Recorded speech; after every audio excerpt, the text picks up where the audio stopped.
Okay, releasing Centilla at this point isn't going to do well with the others residing in the city. I'm not sure if we can talk to her sister about it and tell her what's going on. Don't Oh, believe can I a talk? Can I word ask they tell Ultius you. about it? Shalom, friend. Who are you going to? Galerius. He saved... Okay, so there's no option to tell him about Scintilla. All right, friend. Thanks for Okay. the chat. Let's talk with the sister. How about Horatius? Fear is proof of a degenerate. What is it, citizen? Your Magistrate Senvius is actually a bastard who tied up his own daughter in the middle of the cistern.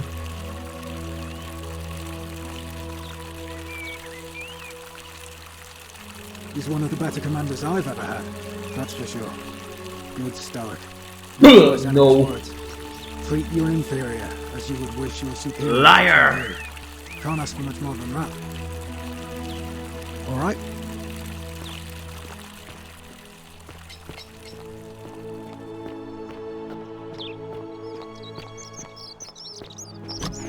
Where is she? Ah, you're still here. Good. Oh, don't mind me. I just live here. Oh, I wish Horatius would stop letting barbarians in here. What do you want? Let's talk about Scintilla. Oh, you heard about her disappearance? Oh, I know where she is. I found this pendant in the cistern. Any idea whose it was? Oh no, that's Scintilla's. The question is, what was it doing in the cistern? Ask Sentius. I found it around the neck of a skeleton. A skeleton? Oh gods, you mean she's... No, she's not. No, she's not. Oh man, there's no option. There is no option to tell her about what her dad did. What do you mean? Just not sure how she could have been reduced to a skeleton after only 3 weeks. But didn't Domitius say there's some kind of creature down there that killed and ate Hannibal? Could it not have attacked her too?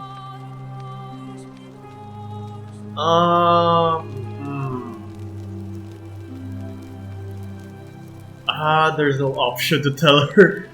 This sucks. I want to rat on Sentius, so the whole town would gang up on him.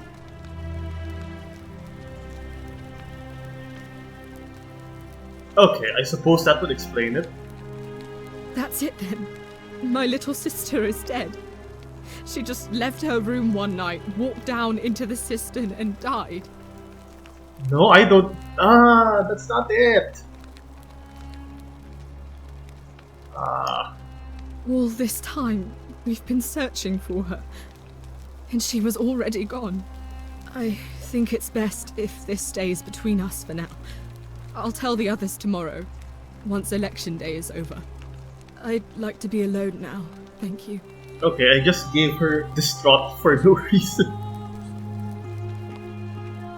Let me grieve my sister's death in peace, will you?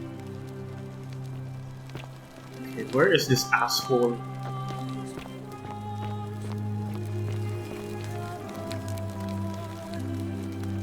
We're finally alone.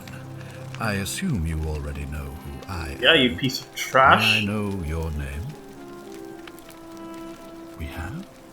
Wait, I must have entrusted you with figuring out who the culprit is. Only, I assume we failed. And you have to start over. Is that about right? If so, what happened?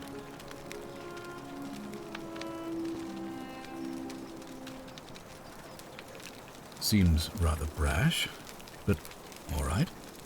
Why have you sought me out?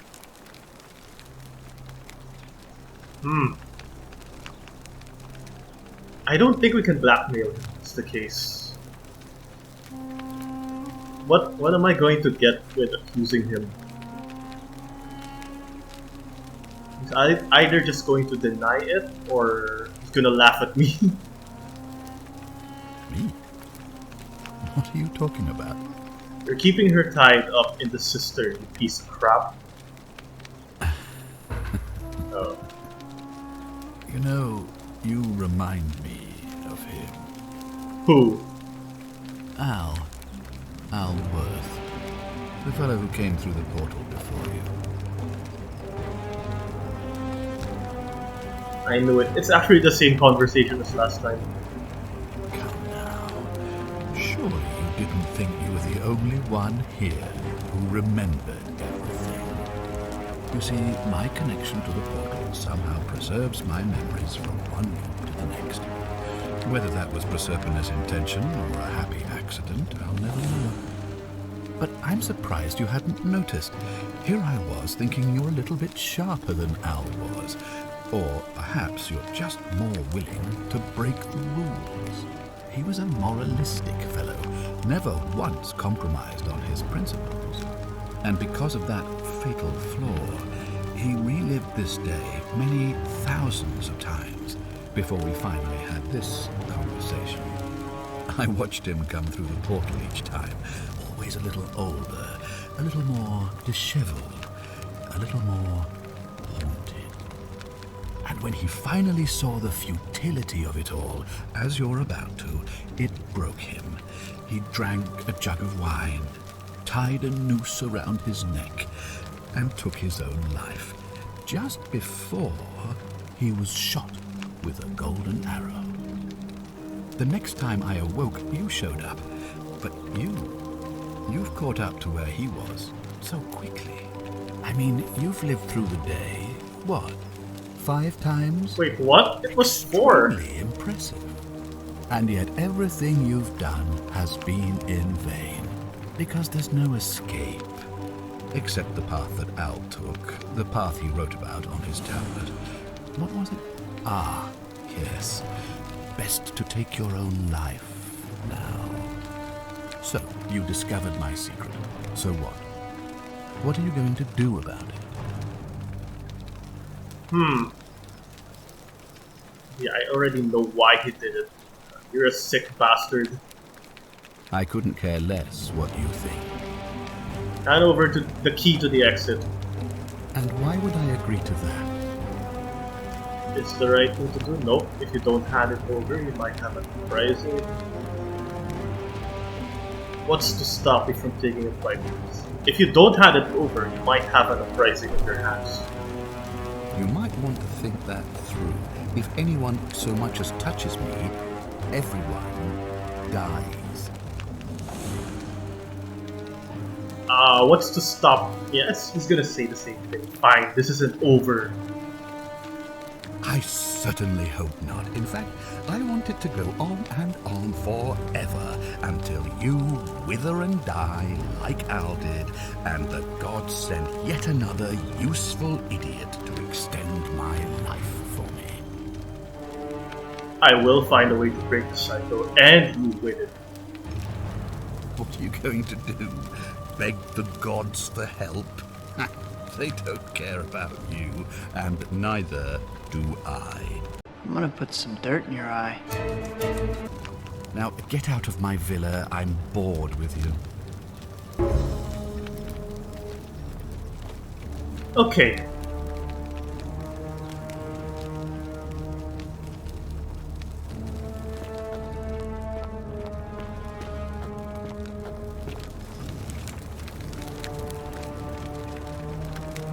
I thought I told you to get out of my villa. I'm bored with Oh, you. you piece of trash.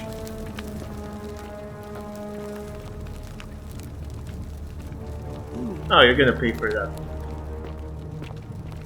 You are going to pay for that. Mark my words.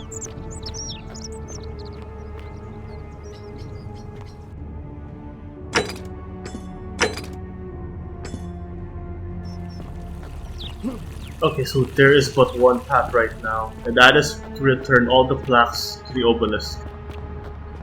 Fear That's is quite an proof impressive of a bow. degenerate. There's 1, there's 2, there's 3, and there's 4. Oh. What's happening? Oh boy. Here we go.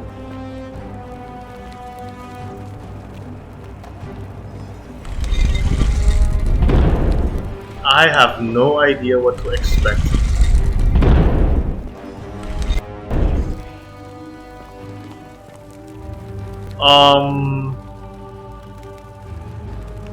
Hades, Lord of Many, grant me an audience. That didn't work. Nurgle, the Fierce One, grant me an audience. Who is it? Pluto? Pluto, Father of Riches, grant me an audience. Alright. I guess they like Mickey Mouse's dog more than Hades.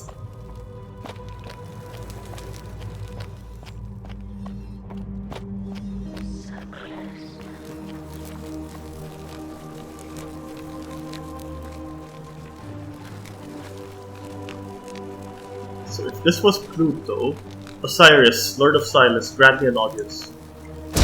Wait, does it have anything to do with the room? Because this is...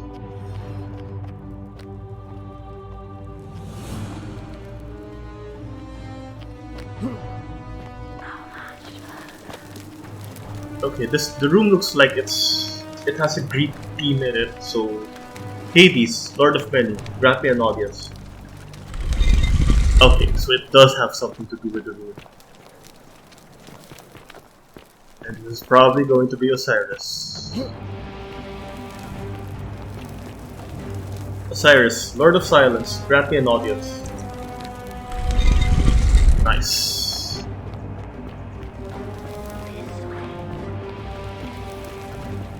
Nurgle, the Fierce One, grant me an audience. Oh. Oh boy.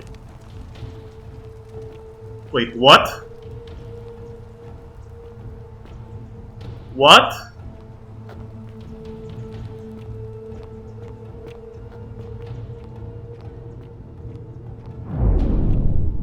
You've gotta be kidding me. What the hell is this?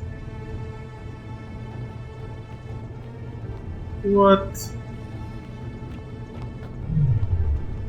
Am I in Coruscant? This looks like Coruscant from Star Wars.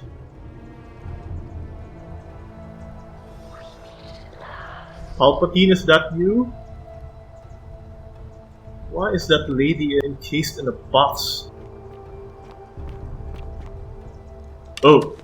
And here you are. Allow me to introduce myself. As you have already gathered, I've been known by many names. Nergal to the Sumerians, Osiris to the Egyptians, Hades to the Greeks, and Pluto to the Romans. But the one constant through it all has been my title, God of the Underworld. And I've been watching you with curiosity, immortal, ever since your arrival.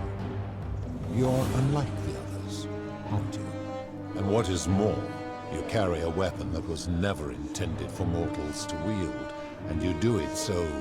Yeah, I'll take that as a compliment. But there will be time for your reckoning later. First, as a reward for undoing the desecration of my obelisk, I will allow you to satisfy your curiosity. Ask what you will. What's your story? My story is many thousands of years long.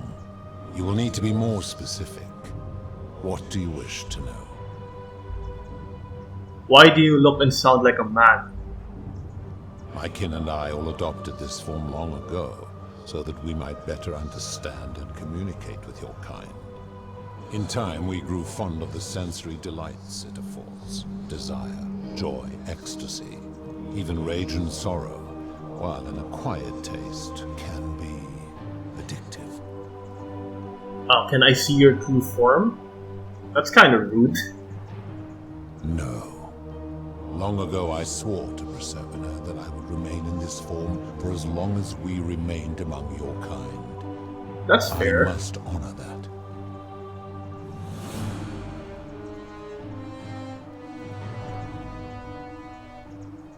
Who is the woman on your left, and why is she Encased in the box. This is my beloved. Like me, she has been known by many names. Ereshkigal to the Sumerians, Isis to the Egyptians, Persephone to the Greeks, and Proserpina to the Romans. Or perhaps you might know her as the goddess of springtime, the cycle of life and renewal. Oh! Oh, so she was the one helping us along. Your gaze lingers too long. And who is that on your right? That is my servant. You would have met by the river, though she wears many faces and goes by many Karen? names. Kumutubal to the Sumerians, Kirti to the Egyptians, Charon to the Greeks, and Charon to the Romans. Her role is to ferry souls between the mortal world and this one, and to make their transition as seamless as possible. For that, she earned herself the infamous, if erroneous, moniker. Yeah, looking like a full-fledged Sith there, We Karen. will talk more later. For now, ask your questions. He's probably gonna make fun of me if I ask him this, but yeah, whatever. Are you a god? It is a matter of perspective. God is a label I was given by you mortals, not one I gave myself. Your ancestors revered me because to them, my knowledge and technology made me incomprehensibly powerful, just as you might seem so to an insect. But despite all that, there are rules even I must obey. Alright, let's talk about something else. As you wish. What is this place? It has come to be known simply as the Underworld, and it exists because of a wager I made long ago. And what exactly was this wager? That is a long story, one that began over 3,000 years ago and continues to this day. You see, long ago my kin and I set out from our home on Elysium to search for other forms of life among the stars. We discovered your planet and witnessed your kind evolving from primates into something lawless and barbaric. You all but destroyed yourselves, your 2 short lives being extinguished by violence and ignorance and disease. Yet Proserpina saw raw potential in you, and persuaded the rest of us it would be squandered without our intervention and stewardship. So we revealed ourselves to your people in a place called Sumer. We offered guidance in agriculture, toolcraft, and law, and you called us gods. For a time you flourished, but soon you were too many for us to oversee. And as you spread from that cradle of civilization, we saw something disturbing. We had sown the seeds of dependency and confusion, and soon you returned to your old ways of violence and ignorance, this time in our name. My kin had seen enough, and gave up on your kind, condemning you as barbaric and chaotic, scarcely more than animals. We began preparations to return to Elysium, our home world, a utopia unspoilt by conflict and unimaginable in its beauty. But my Proserpina could not bear to abandon your kind without guidance, and knowing it would force the rest of us to leave her behind, she made an extraordinary sacrifice. She gave up her immortality to descend permanently to the ranks of humankind. And so she began her inescapable trajectory toward death. Horrified, I acted swiftly. I placed her in suspended animation in a deep frozen sleep to prevent age and sickness from claiming her. Yeesh. And then I pleaded with Proserpina's father, who the Romans called Jupiter, to bring her with us to Elysium. It was and is my hope that once there, we might one day learn to undo what she has done to herself. But he refused. I did everything I could to persuade him, but he would not relent. He would rigidly uphold his final pronouncement. Humans were unworthy of ascension to Elysium, and no exceptions would be made. But seeing that I was aggrieved, he proposed a wager, the terms of which were as follows. If even one human city could prove itself capable of living without sin for a single year, then Proserpina and all of humanity would be permitted to join us in Elysium. My part would be to remain behind, the last of my kind, to watch over you without interfering, and to sit in silent judgment. And so my reward has been to languish here, enduring a 3,000-year winter, waiting for the day your kind proves itself worthy of her faith in you, so that I might take her with me to Elysium and unthaw my goddess of springtime. And here I am, after all this time, still waiting. Eesh, don't you get bored? Who are your kin? There were also gods who, like me, have been known by many names, but perhaps you knew them by their Roman names. Our leader, Jupiter, as well as Neptune, Saturn, Juno, Minerva, Mars, Venus, Apollo, Diana, Vulcan, Vesta, Ceres, and of course, my beloved Proserpina. And who built this city? Did you build the city on rock and roll? As the first wave of your kind arrived from Sumer, I had them build a city in their own fashion, so that they might be comfortable and recreate their lives here. I had them build the entrance as a vertical shaft leading to baths, to cleanse them of the sins of their former lives, and to prevent escape. I watched wave after wave of Sumerians arrive, and as their civilization declined over the centuries, they were replaced by Egyptians. Of course, believing themselves to be the superior civilization, the Egyptians promptly built over what had been built before, and made all the same mistakes. After another 1,000 years, the Greeks began to arrive, and then the Romans, and they all did the same. It's a painful cycle. They built upon the underworlds of their predecessors, renamed their gods, and ensured their foundations were forgotten. And how do you decide who comes here? To ensure the wager was fair, it was important that my subjects were chosen at random. To this end, I had my servant distribute 1,000 tokens fashioned from silver, a rare element at the time, across all of Sumer. Whoever died while in possession of one of them would be located by my servant and ferried to this place, with no memory of how they arrived.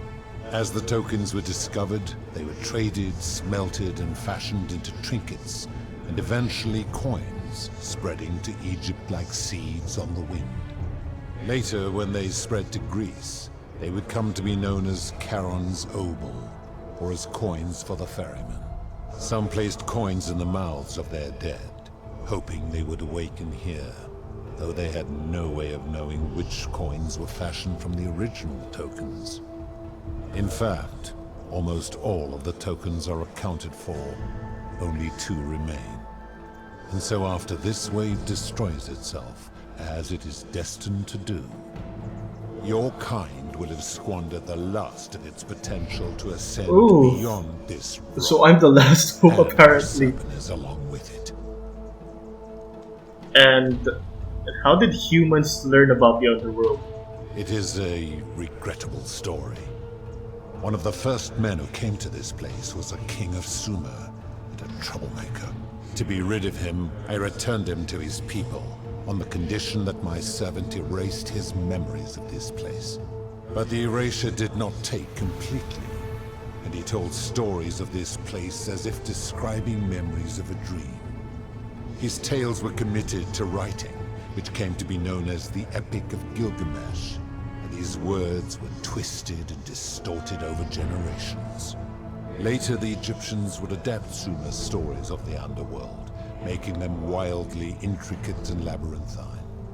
Their Book of the Dead and Book of Gates bore less and less resemblance to this place in their priests' pursuit of profit. Then, when the Greeks began to arrive, they proved far more cunning, and in a series of incidents that will not be repeated, 5 of them escaped. a warrior named Heracles, 2 kings named Sisyphus and Theseus, a poet named Orpheus, and a Trojan named Aeneas.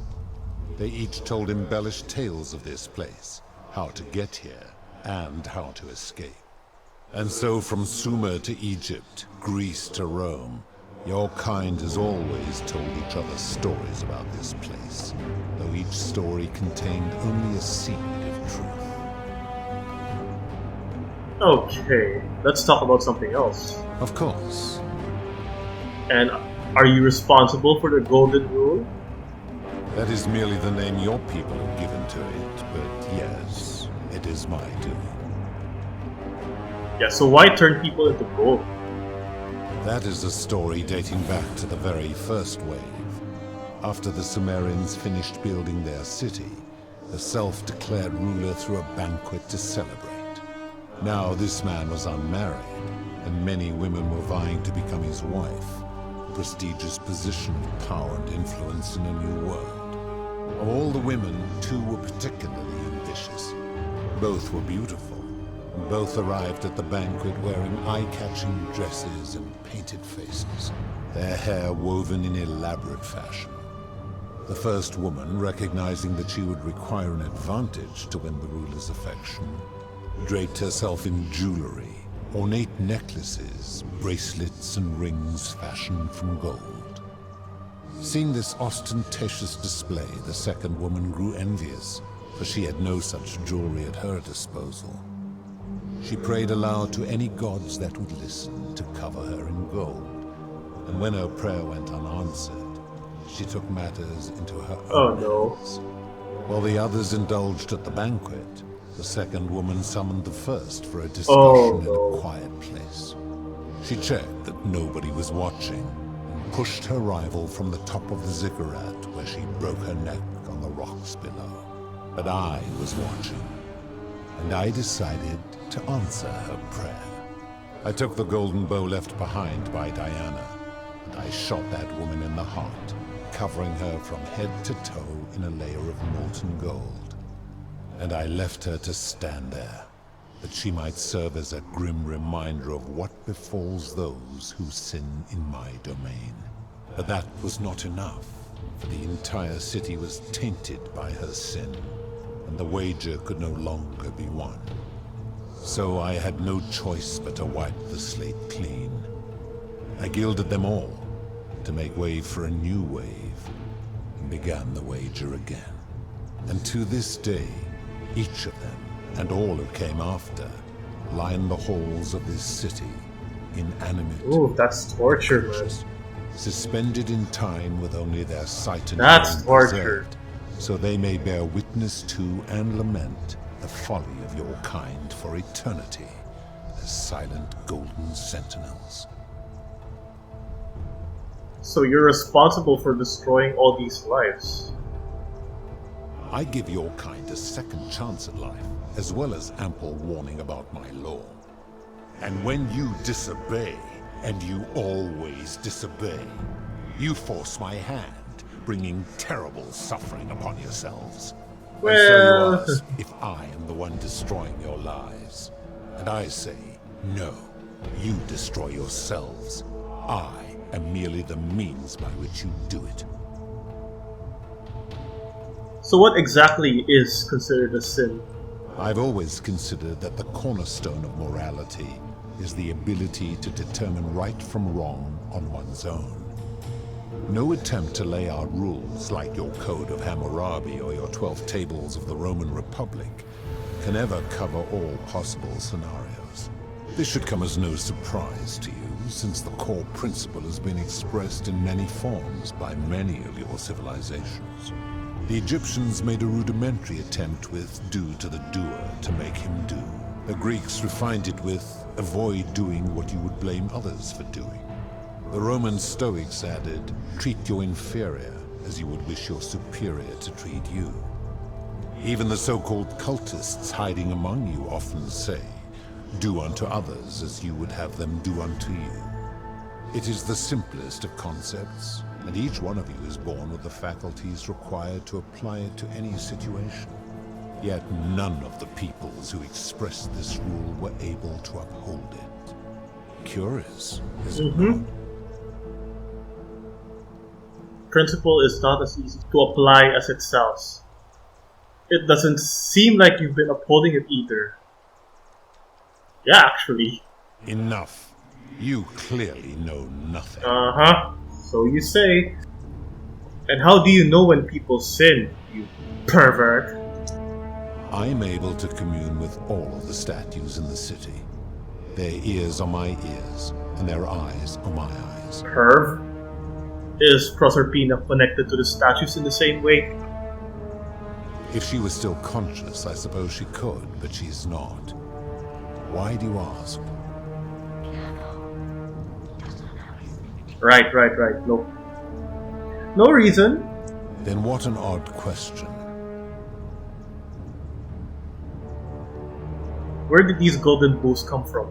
When my kin departed, they left behind many relics, which I inherited. A consolation prize of sorts.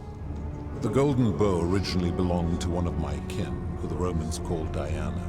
As my collection of golden statues grew, I chose the most ferocious among them, and equipped them each with a duplicate of her bow, and tasked them with hunting down the Forsaken at my behest. They became known simply as Furies. I've seen such terrible things here that you didn't consider a sin. How could you let them happen? Do you plan to speak in sweeping generalizations? Or are you going to give me... Oh, I don't know, like that bastard Sentius? Abduction. Abduction? You mean the magistrate imprisoning his daughter in the cistern, I take it? Exactly. He did so because she sought to escape. A sin I take particularly seriously. Better that he stops her from escaping, albeit brutishly, than I have to wipe out this entire city to punish her. Wouldn't you agree?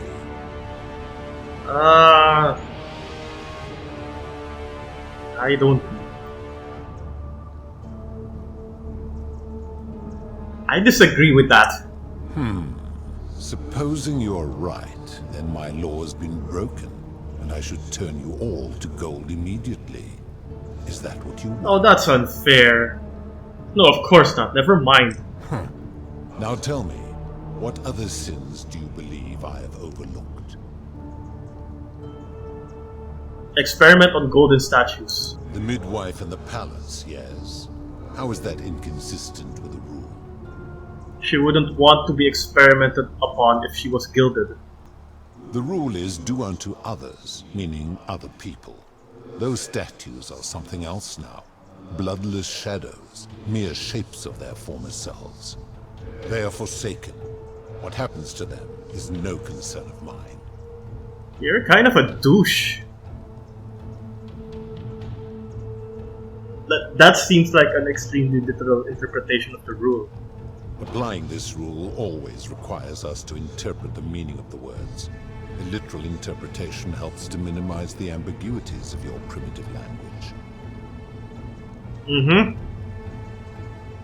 If our language is full of ambiguity, doesn't that make the rule inherently subjective and unreliable? Supposing you're right, then my law has been broken, and I should you turn keep all reverting to gold that argument. immediately. Is that what you want? You keep reverting to that argument. You suck. Now Yourself. tell me, what other sins do you believe I have overlooked? Price gouging for a life-saving medicine. The merchant. How is that inconsistent with the rule I've outlined? He wouldn't want someone else to demand an outrageous price for the medicine he needed if he was dying. I disagree. Having watched this merchant, that is precisely what he would expect from others, and he would be quite capable of paying the price anyway. You can't know what he would expect. You're just speculating. Applying this rule always requires speculation to some degree. It requires us to ask what another person would want if they found themselves in another situation.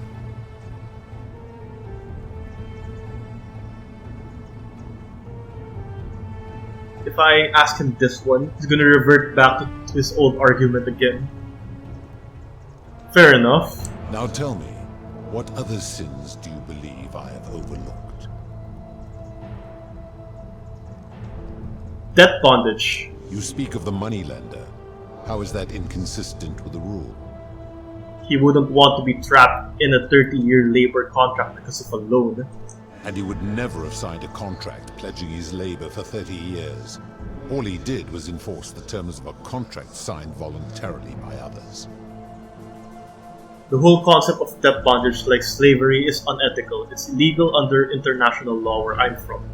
Ignoring your irritating sense of moral superiority, this is interesting. I'm curious, how do people escape poverty where you're from? It's customary to take out a loan to buy a house, and in some places to pay for an education. I see. And how long might it take such a person to Fair point. Fair point. It depends. Typically decades, sometimes their entire life. I fail to see how your system of loans is significantly different to a debt bond. Oh, you got me there, by buddy. his labor for 30 years. Fair enough. Now tell me, what other sins do you believe I have overlooked? Speaking good arguments so far. A scam. Ah, the tavern keeper, yes? How is that inconsistent with the rule? She wouldn't want someone else to sell her hemlock if she thought she was buying a means of escape. I disagree. Having watched that tavern keeper, that is precisely what she would expect from There others. you She go would again, use it as a speculating game, again. One she intends to win. There you go again, you're speculating. Applying this rule always requires speculation to some degree. It requires us to ask what another person would want if they found themselves in another situation. Fine. Now tell me, what other sins do you believe I have overlooked? And it's no wonder people say the gods are cruel. This just shows how unreliable and subjective your moral code is. You're no better at judging right from wrong than any human. Do you honestly think you could do better?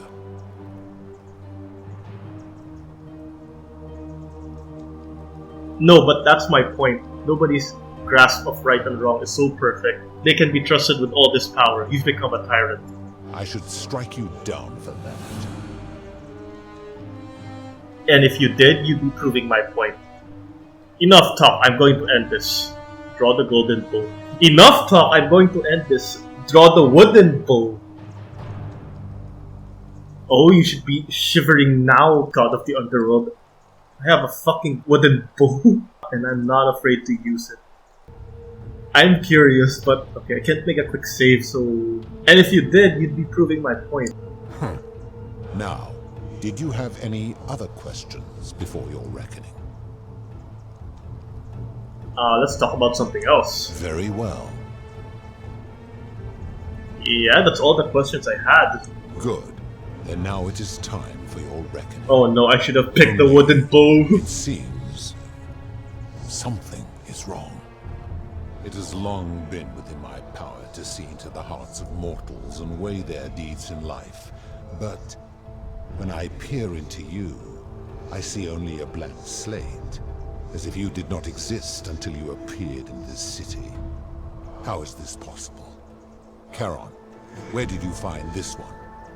I do not remember ferrying you. How did you come here? Maybe you're getting forgetful in your old age, Karen. You would have us believe that my servant merely forgot bringing you here.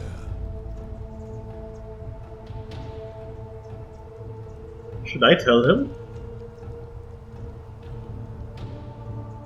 I misspoke, I arrived here in about 2,000 years. Crap. If that is true, then I sense the Oh, no. intervention of someone powerful. Oh no. How did you come to be in this time, mortal? Who brought you here? He cannot know. I was hoping you could tell me. I do My kin departed long ago, and Proserpine has slumbered for 3,000 years. Shouldn't you know this as the god of the underworld? Tread lightly, mortal. Enough of this.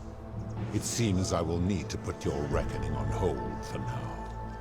But answer this. Why have you come here? What is it you seek? I'm here to kill you, throw a wooden bow. I'd like you to put an end to the golden rule. Never mind, I'll be going now. So many good options. Your hubris is amusing, so I will allow you to make your case. But I warn you, if you anger me or waste my time with lies or wrong-headed arguments, you face death here. So, tell me, why should I put an end to the so-called golden rule? I have a wooden bow.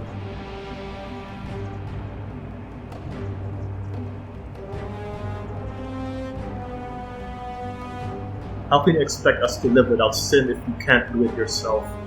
That is a very serious accusation, mortal. What sin have I committed? What evidence do you have to support it? Didn't you abduct Proserpina and imprison her here? I am well aware of the story told by the Greeks and Romans of my so-called abduction. It is entirely unfair.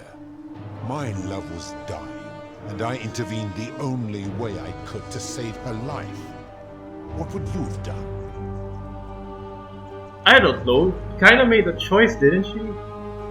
It was an act of rebellion against the others. She knew I would have to act to save her, and I did because I loved her. I love her still. Accordingly, I reject your Oh, you argument. suck. You've trapped people in this city against their will. These people were all dead when my servant found them. I gave them a second chance at life. Would you prefer to have simply ceased to exist? I mean... Okay, fair point. Accordingly, I reject your argument. You've given terrible punishments to hundreds of people, some for minor sins, and some who committed no sins at all. Every one of those people was guilty of failing to ensure their peers lived virtuously. That's They not in failed their collectively, control. and so they were punished collectively. The Romans understand this, as did the Greeks before them.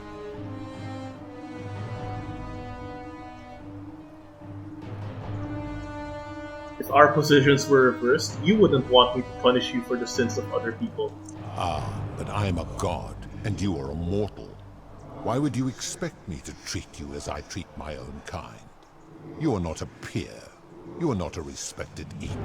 Let me ask you this. Do you treat insects as you wish to be treated? Do you care for their well-being as you would your fellow man? Do you ensure they have food and shelter and protection from predators? Do you give them rights? Yes! No. Of course not. Because that would be absurd, just as it would be absurd for me to treat your kind as equals.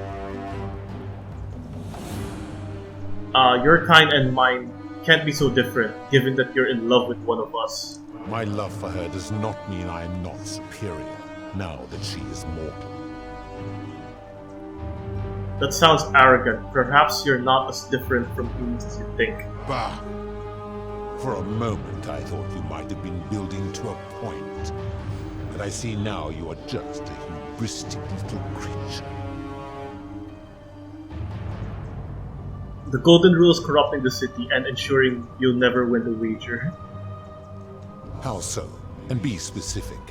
You have made a grave allegation, and I expect you to back it up. Malleolus has trapped people in death bondage by convincing them that rebelling would break your law.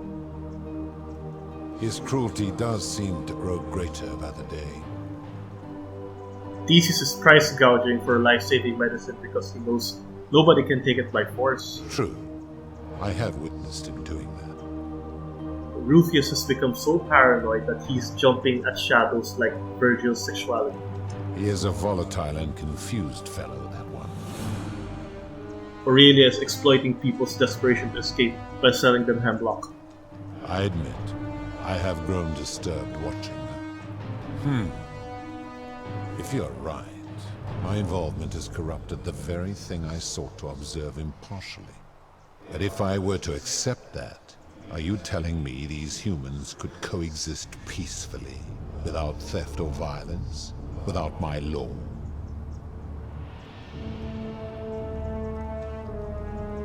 No, but humans need to be able to use force in exceptional circumstances to correct their societies.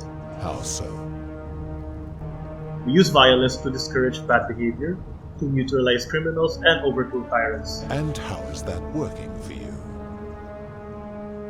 Where I'm from, 2,000 years in the future, it's working pretty well. On average, life expectancies are climbing and crime rates are declining.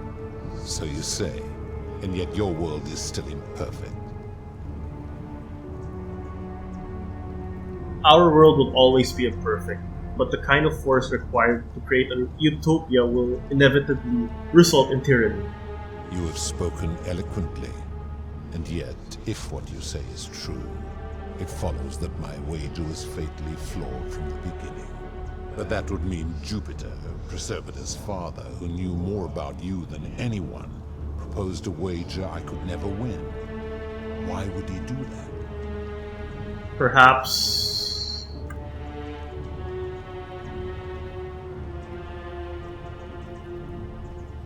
he wanted you to abandon the wager so Proserpina would be free of you. Perhaps. But if that was so, surely I would have sensed his deception. How could I have been so blind for so long?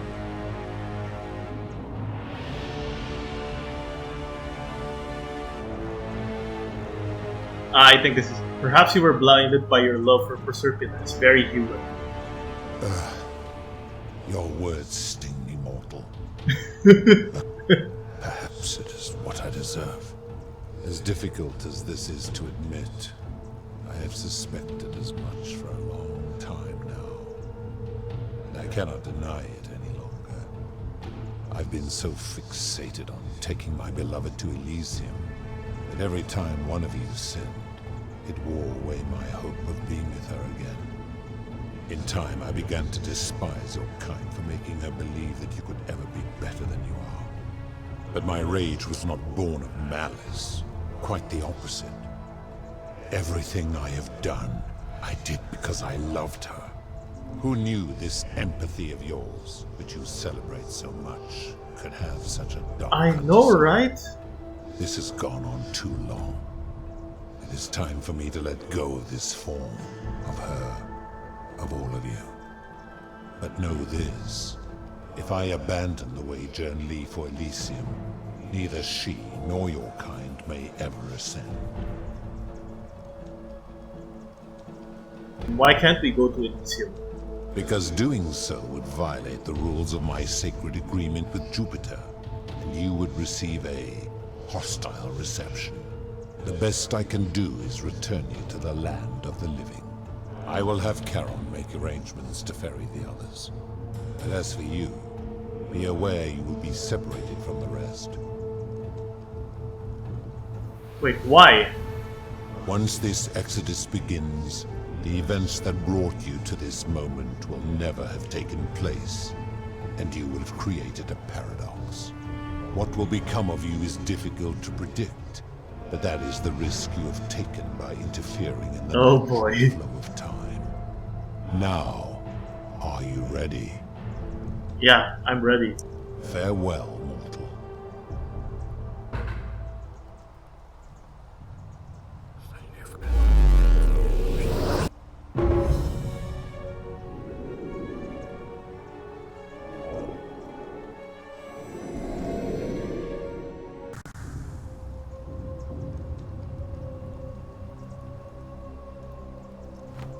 So I'm guessing this is the canon ending.